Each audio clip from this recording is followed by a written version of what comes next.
Hello all, and welcome to Just Alone Indie Game. And what is Just Alone Indie Game? Well, let's have a little look, shall we? Option wise, yeah, that's your lot. So we might as well just dive on in and have a little look at the game. I shall skip straight to it via the gift of editing because the load time's going to be a tad long. Bill, are you there? Listen, I think nobody has survived the crash. Do you read me? You are alone. You get it? Over. You have to figure something out. Look around. Maybe you can find something useful.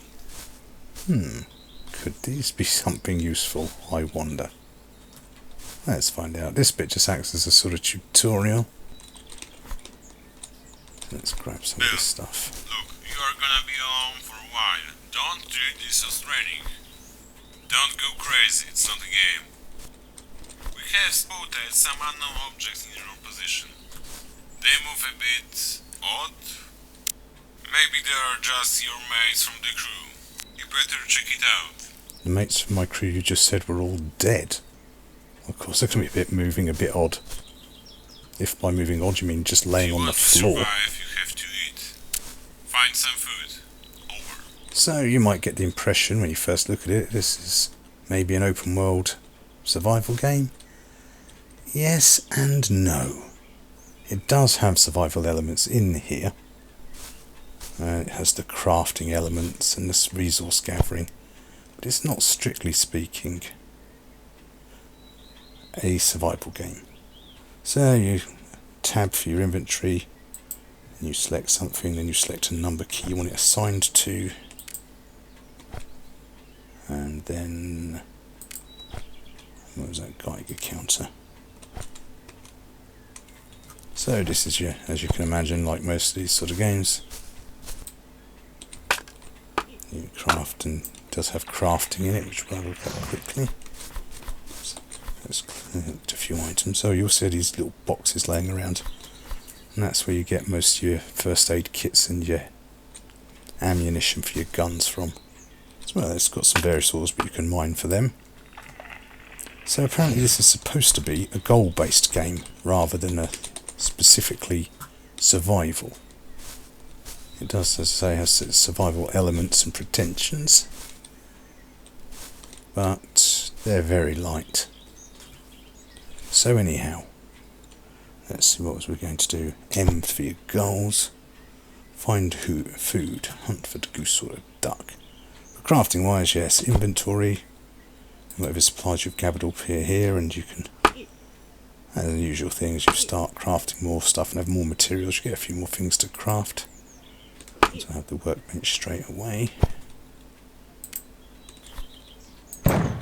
And now hopefully we should have a few more things, because we have some iron. We can make some iron helmets, wood boxes. When you craft them, then you craft one of those. Now you can turn that into wooden stairs. But again, there's no real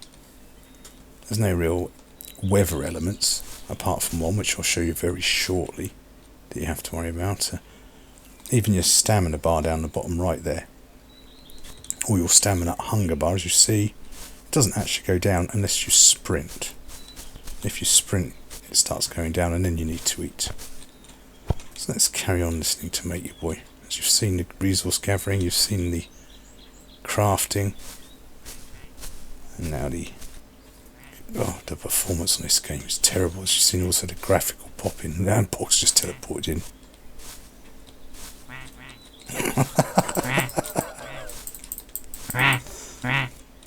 Well, listen, it's gonna be cold in the evening, probably.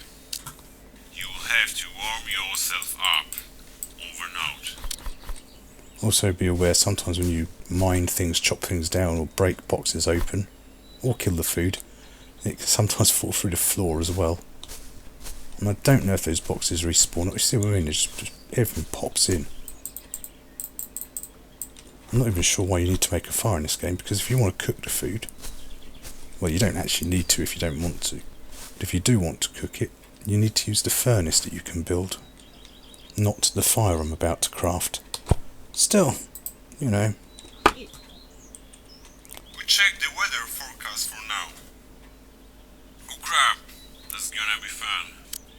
The amount of ration is gonna rise up drastically soon.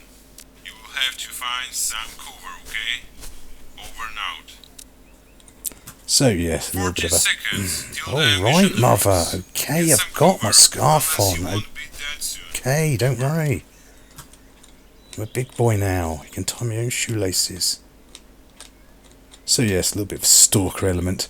So keep that in mind if you do decide to play the game through, or at least attempt to.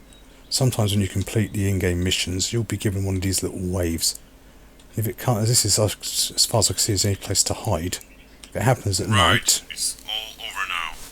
this area You is... can go out now.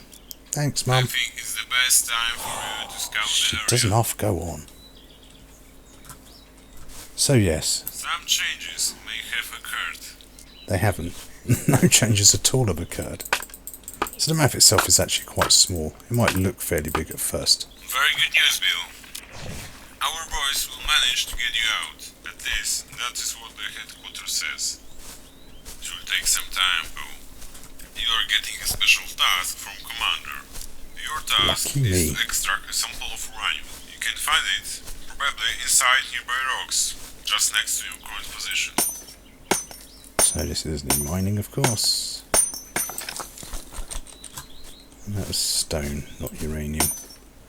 So yes, as I say, sometimes when you complete the little in-game missions,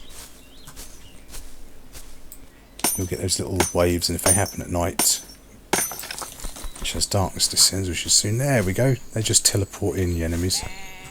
So this is the combat. He got a lucky shot in. Oh, you're not dead yet. I'm even hitting him. There we go. They can't catch you anyway. So there's him and there's... Where's the other one? Where's the other type of enemy? There's two enemy types basically. Oh, there he is, the big goat fella. So first thing you'll notice, no crosshairs and no aim down the sights. You just kind of... I'll just go point blank. That's the easiest way. No, it's right about reloading. So we've got some skills. Oh, for your skill sheet, might as well have the speed, because that means they definitely will never catch me. So that's it. I'm pretty much now immune from enemies. I can just keep walking around all night and then do the missions in the day. But I say do the missions in the day because I did actually try to play a bit through earlier on before recording this gameplay footage. And see what I mean about all the enemies that pack around your spaceship. That's the only place to hide in the case of a...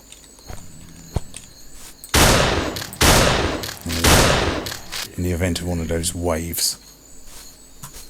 So yes, more stuff to pick up.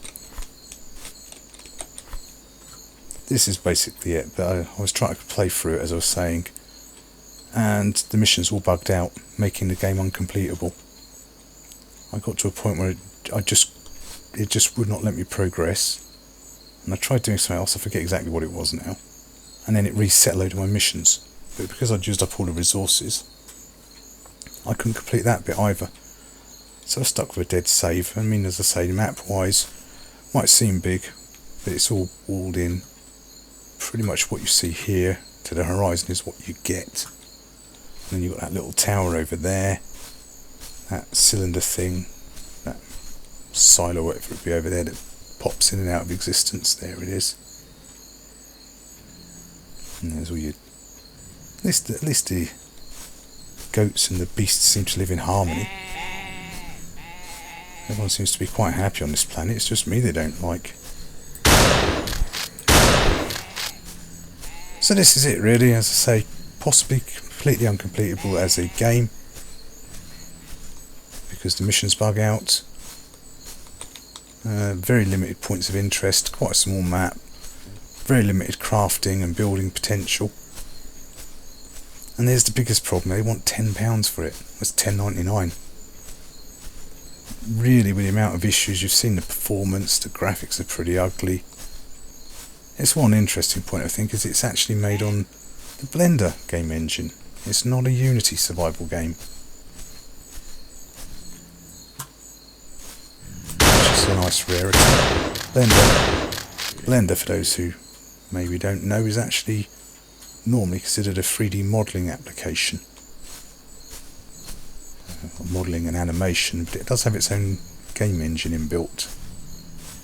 Although it's not a very good game engine performance-wise, and this game is not doing anything to help that reputation, to be frankly honest. As you've seen for yourself what the performance is like. Pretty awful. As I say, you don't need to... Oh no, I thought it all fallen through the floor again. As I say, that does happen. So there's all your points of interest. That's all your different resources. There are different things to craft, but not particularly a great amount. Stone walls, wood walls, that sort of thing. I've only seen the one iron armour. But as you've seen, because I'm now faster than everything, well, you are before applying the skill points, I'm not really in any danger. I just have to keep walking around until daylight appears and then carry on mining or crafting or chopping down trees. So that's just alone. Maybe a few too many issues to really be a hearty recommend for the price it is. Maybe on one of the big Steam sales for 75% off. It's not without its charms. As I say, it's nice because it's not just your typical Unity asset flip. They haven't just gone to the asset store, bought the cheapest crap and then dumped it all into the Unity engine. So that's sort of nice at least. But as you see, there's very little feedback, when you play that. Do excuse. So this was just alone. Oh, and make sure you save. If one of your saves hasn't happened, then and you quit, then you would lose all your stuff you've gathered and all the work you've done, if you were to buy it. So anyway, all. Hopefully you found this video useful or entertaining in some way. And don't forget to like, comment, subscribe, let me know you're alive. And I shall see you all for the next time. Bye now.